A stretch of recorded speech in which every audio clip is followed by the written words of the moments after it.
Have you ever had an authority figure in your life who just loved to lord it over you? Maybe like a teacher who gave you bad grades even though you tried hard, or a coach who made you run extra laps just because he could. Authority is hard, and it's a hard thing to manage. I know I struggle with it at home sometimes with my son Ezra. See, Ezra asks what feels like a million... How much does a beetle have? A beetle? Oh, 6 legs? Okay. Ezra asks what feels like a million questions a day. In reality, it's more like... How much does a beetle have? 6 legs. Research suggests it's more like 300. That boils down to one question every 2 minutes. And Ezra expects... How much does a beetle have? 6 legs. And Ezra expects a very real answer to all of his questions. So, when Ezra says at 8 a.m., "Can I have a popsicle?" and I say, "No," he says, "No, why not?" And I say, "Because it's breakfast time." And he says, "And popsicles aren't breakfast?" "What if I have Fruit Loops with milk? Then can I have a popsicle?" And I say, "No." And he says, "But why not?" And at this point, I'm a little bit exasperated because I've already been on the question clock for like an hour. And so I say, "Because I'm the mom and I'm in charge." And then he stomps his feet and says, "Well, that's not a good answer."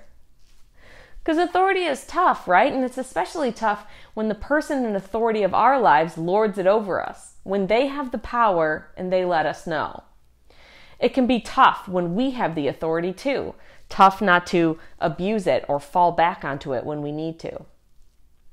So tonight, as we continue our Red Letter series, we're talking about the downward gospel. We're talking about Jesus, who rather than keep the authority and power for himself, gives it away. He makes himself less. And he doesn't operate in the way that the rest of the world operates. The text we're going to turn to tonight is an interaction that Jesus had with his disciples and their mom, actually. And it comes from Matthew 20. So what's going on here is the mother of James and John approaches Jesus with her sons, and she asks a question. So she kneels down to ask a favor, and Jesus asks what she wants. And here is what she says.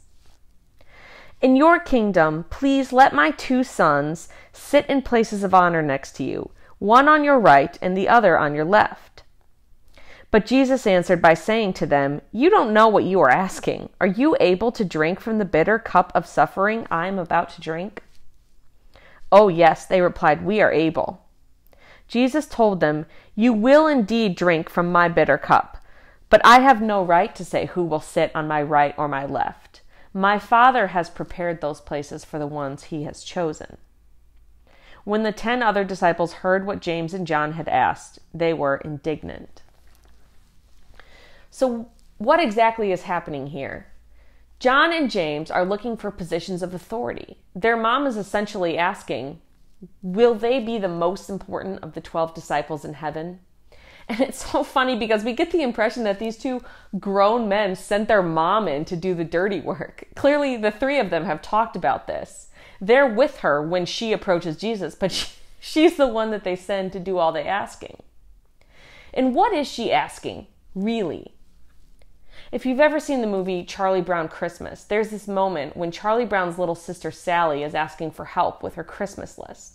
And she ends up saying, "If this is too complicated, just send money. Make it 10s and 20s. And Charlie Brown is horrified by this. He says, "Oh, even my baby sister." And she kind of looks at the camera and just sort of shrugs and she says, "All I want is what I have coming to me. All I want is my fair share." And I imagine that this is what John and James are really saying. All I want is what I have coming to me. All I want is my fair share. They're like, "Hey, Jesus, we're following you. We're doing the work. What is the reward going to be?" And Jesus' response is basically, you have no idea what you're even asking. When he asks, "Can you drink from my cup?" he's saying, can you deal with the persecution and the death and the hardship that you are going to face because you follow me? And then, of course, we get to the other disciples, and they're mad. But do you think they're mad because James and John have asked an improper question? No way. They're mad because they're afraid it might work. All I want is what I have coming to me. All I want is my fair share. And so Jesus calls them all in, and he explains a little bit of this downward gospel to them. But Jesus called to them and said, "You know that the rulers of the Gentiles lord it over them, and their great ones exercise authority over them. It shall not be so among you. But whoever would be great among you must be your servant, and whoever would be first among you must be your slave, even as the Son of Man came not to be served, but to serve, and to give his life as a ransom for many." See, the downward gospel takes the authority and the power and it gives it away. Authority isn't something to be abused. According to Jesus, authority allows us to serve. See, we position ourselves as the servants. We take the power that we have and we use it to become a slave to others.